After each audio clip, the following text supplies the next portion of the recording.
ақын, ұстаз, палуан Жұмабек Қуанышбайұлы 1939 жылы Ақсу ауданы Қаракөз ауылында дүниеге келіп, балалық бал шағы мен жалынды жастығын сонда өткізді. Өмірдің сан ағымы бар бала Жұмабектің алғашқы арманы орта мектеп қабырғасында жүргенде-ақ оянды. Мектеп аралық күресте талай әріптестерінің жауырынын жерге қадап шаң қаптырып жүрді. Ақыры ауылдағы 10 жылдықты бітіріп, Алматыдағы дене шынықтыру институтының дене шынықтыру және спорт мамандығына оқуға түсті. Күрес десе, делебесі қоза жөнелетін жұлқысқанын жеңіп шықпай тыным таппайтын, қайсарлығы талайды сан соқтырып көрген. Жұмабектің палуандық қасиеті Кеңестік социалистік республикалар одағының еңбек сіңірген жаттықтырушысы Петр Филиппович Матушактың көзіне түсіп, ел құрамасына қабылданды. Бапкердің үмітін ақтап, үздік спортшысы бола білді. Сонымен қатар, қазақша күрестің қадірін асырған Әбілсейіт Айханов сияқты әйгілі палуандармен қатарлас жаттыққаны, тәжірибесі мен талантын құштай түсті.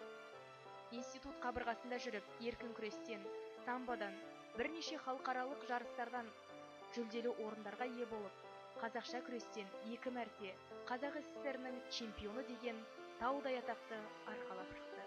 Бұдан кейінгі тірлігі ауылдан өтті.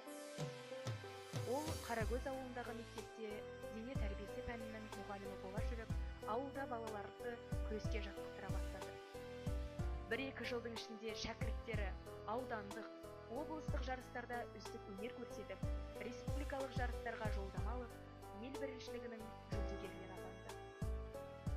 Осыдан кейін Жұмабектің еңбегі еленіп, Ақсу аудандық спорт мектебіне аға жаттықтырушы, аудандық спорт ұйымының төрағасы болып ауысты.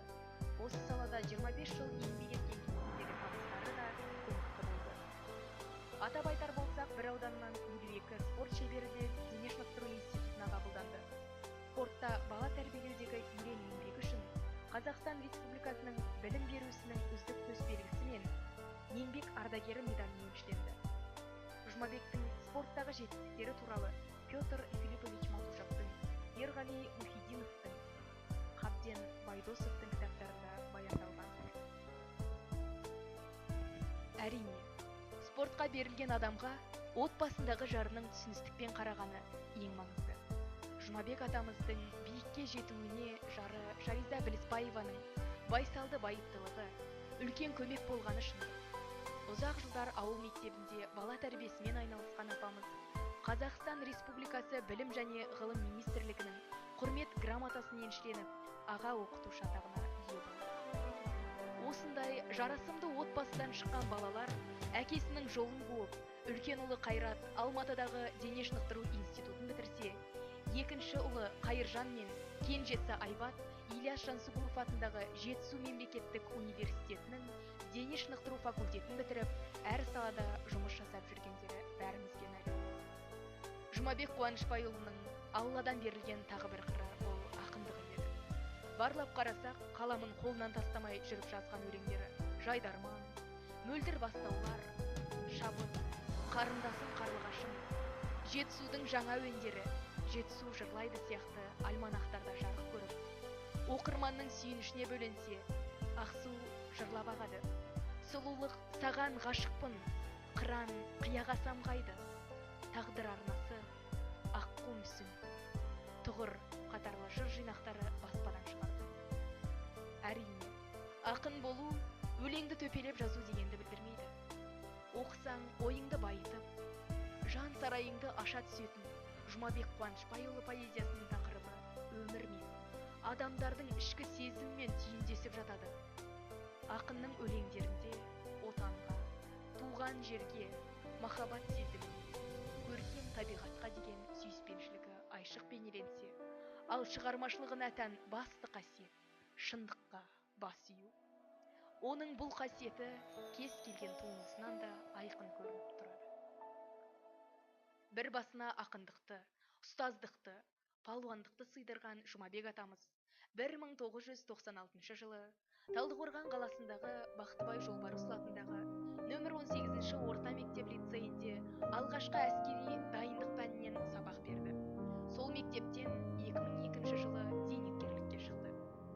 2011 жылы Ақсу ауданының Малық Ықбай атындағы мәдениет үйінде және қаламыздың Бақтыбай Жолбарысұлы атындағы нөмір 18-ші орта мектеп лицейінде ақын Жұмабек Қуанышбайұлының «Елім деп соққан жүрегім» атты шығармашылық кеші өтті.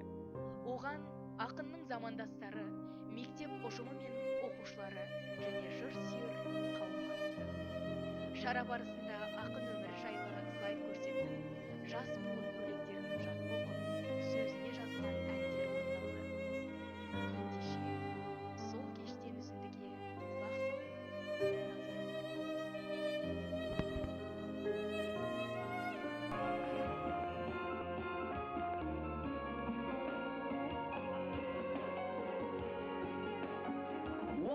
отан, асқақ тұр ғой алып тұлғаң, төбеңде көк байрақ ту қалықтаған, бұл күнде егеменді елімін қазақ, әнұран әлем жүзін шарықтаған, елтаңба елдігімді анықтаған.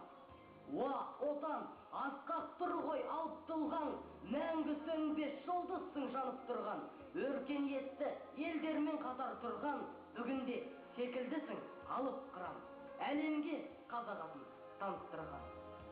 Маған ыстық ауылым бәрінен де жақсы лебіз, жасынан кәрінен де сезем суы, құнарлы топырағы, ауасы жанға шипа дәрінен де.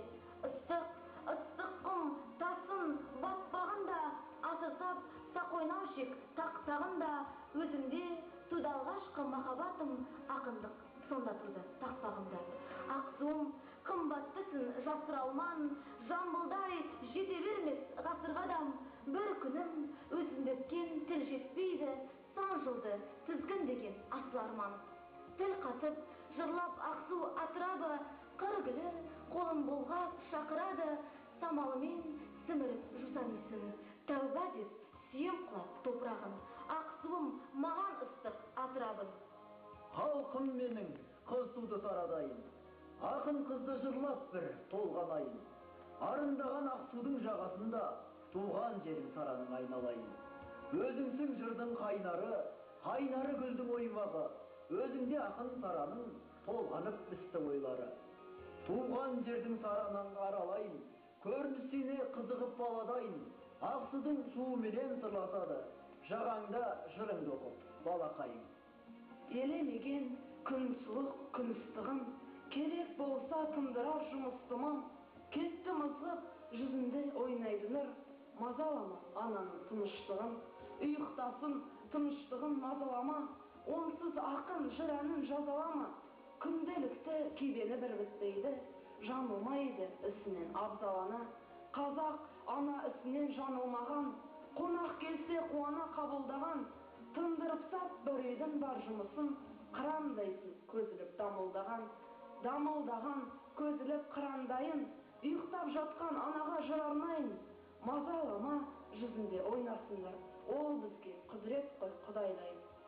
Таң нұрымен сәуле ойнайды бөлмеде, жүрегімді тербетеді жаңа жыр. Ойлар, ой туындап кеудемде, бүгін бейне басталғандай жаңа өмір. Ойлы үмітпен ұмтылғандай тек алға, нысанаға жету үшін қалаған, тұрып қалмау, жылжу алға санамда, мен өзіне жетелейді ағарман.